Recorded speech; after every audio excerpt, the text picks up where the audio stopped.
Hi అండి. మనం ప్రతిరోజూ ఎన్నో పనులు చేస్తుంటాం కదా. ఉదయం లేచిన దగ్గర్నుంచి రాత్రి పడుకునే వరకు మన లైఫ్ అంతా ఒక రొటీన్లా సాగిపోతుంటుంది. కానీ మనం పెద్దగా పట్టించుకొని ఈ చిన్న చిన్న పనులే మన ఫైనాన్షియల్ లైఫ్ మీద పెద్ద ఇంపాక్ట్ చూపిస్తున్నాయేమో అని ఎప్పుడైనా అనిపించిందా? ఈరోజు మనం సరిగ్గా ఇదే ప్రశ్న గురించి కొంచెం ఆలోచిద్దాం. నిజంగానే మనం రోజూ చేసే చిన్న చిన్న పనులే మన డబ్బును తెలియకుండానే ఖాళీ చేస్తున్నాయా?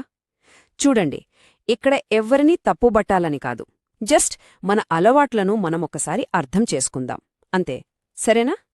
అసలు మన డబ్బు ఎటుపోతుందో మనకే కొన్నిసార్లు అర్థం కాదు కదా.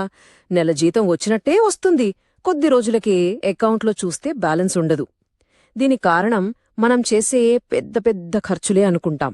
కానీ నిజానికి మన బడ్జెట్లో మనకు తెలియకుండానే ఉండే చిన్న చిన్న లీక్స్ కూడా ఉంటాయి. వాటిని గుర్తించడమే ఫస్ట్ స్టెప్. ఉదాహరణకి, పెద్ద అవసరం లేకపోయినా రోజూ పెట్టే ఖర్చులు, లేదంటే అస్సలు లెక్కలోకి రాని చిన్న చిన్న కొనుగోళ్లు, ఆన్లైన్లో ఏదైనా నచ్చితే చాలు ఆలోచించకుండా వెంటనే కొనేయడం, ఇంకా అసలు వాడని సబ్స్క్రిప్షన్స్కి ప్రతి నెలా డబ్బులు కట్టడం, ఇలాంటివన్నమాట. వినడానికి, చూడ్డానికి ఇవన్నీ చాలా చిన్నవిగా అనిపిస్తాయి, కానీ ఇవన్నీ కలిస్తే మాత్రం వాటి ప్రభావం చాలా పెద్దదిగా ఉంటుంది. సరే, ఒక చిన్న ఎగ్జాంపుల్ తీసుకుందాం. మనలో చాలామందికి రోజులో 1-2 సార్లైనా బయట టీనో కాఫీనో తాగే అలవాటుంటుంది. ఇది చాలా కామన్ కదా. ఓ కప్పు టీ లేదా కాఫీకి యావరేజ్గా ఓ 30 రూపాయలనుకుందాం. ఇప్పుడు రోజుకి 30 రూపాయలంటే పెద్ద విషయమా? అస్సలు కాదు కదా. దాని గురించి మనం పెద్దగా ఆలోచించం కూడా. అబ్బా, ఓ 30 రూపాయలే కదా అని లైట్ తీసుకుంటాం. కానీ అదే రోజుకి 30 రూపాయలు ఏడాదికి ఎంతవుతుందో తెలుసా? దాదాపుగా 10,950 రూపాయలు. అంటే దగ్గర 11,000. షాకింగ్గా ఉంది కదూ. చూసారా, ఒకే ఒక్క చిన్న అలవాటు ఏడాదిలో ఎంత పెద్ద మొత్తంగా మారిపోతుందో. సరే, ఇప్పుడు అసలు పాయింట్కి వద్దాం. ఇక్కడ మనం అర్థం చేసుకోవాల్సిన నిజమొకటుంది.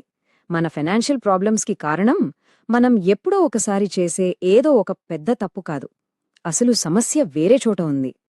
మన ఫైనాన్షియల్ ప్రోగ్రెస్ని స్లో చేసేది ఏదో ఒక పెద్ద మిస్టేక్ కాదు, మనం ప్రతిరోజూ పదే పదే చేసే ఎన్నో చిన్న చిన్న అలవాట్ల కలయక. ఈ చిన్న చిన్న లీక్స్ అన్నీ కలిసే మన ఫైనాన్షియల్ జర్నీని నెమ్మదింపచేస్తాయి. చూడండి, మన ఫోకస్ అంతా ఎప్పుడూ అయ్యో ఏదైనా పెద్ద ఫైనాన్షియల్ బ్లండర్ చేయకూడదు అనే దానిమీదే ఉంటుంది. కానీ రియాలిటీ ఏంటంటే, మనకు తెలియకుండానే ఎక్కువ డ్యామేజ్ చేసేది వందల కొద్దీ ఉండే ఈ చిన్న చిన్న అలవాట్లే.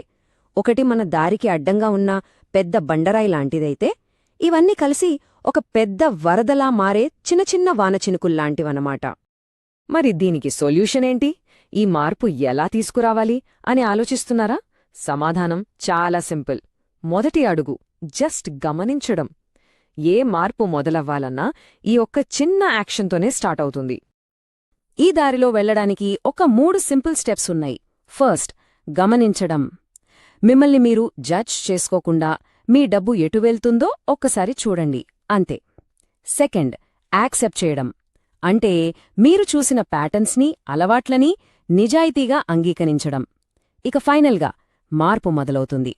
ఎప్పుడైతే మనం గమనించి అంగీకరిస్తామో అప్పుడే మార్పుకు దారి దొరుకుతుంది. గుర్తుంచుకోండి, అవేర్నెస్ అదే మార్పుకు ఫస్ట్ స్టెప్. ఒక్క విషయం గుర్తుంచుకోండి, మనం గమనించడం మొదలు పెడితే చాలు, మార్పు దానంతటా అదే మొదలవుతుంది. మన ఫైనాన్షియల్ ఫ్యూచర్ని మనమే తీర్చిదిద్దుకోగలం.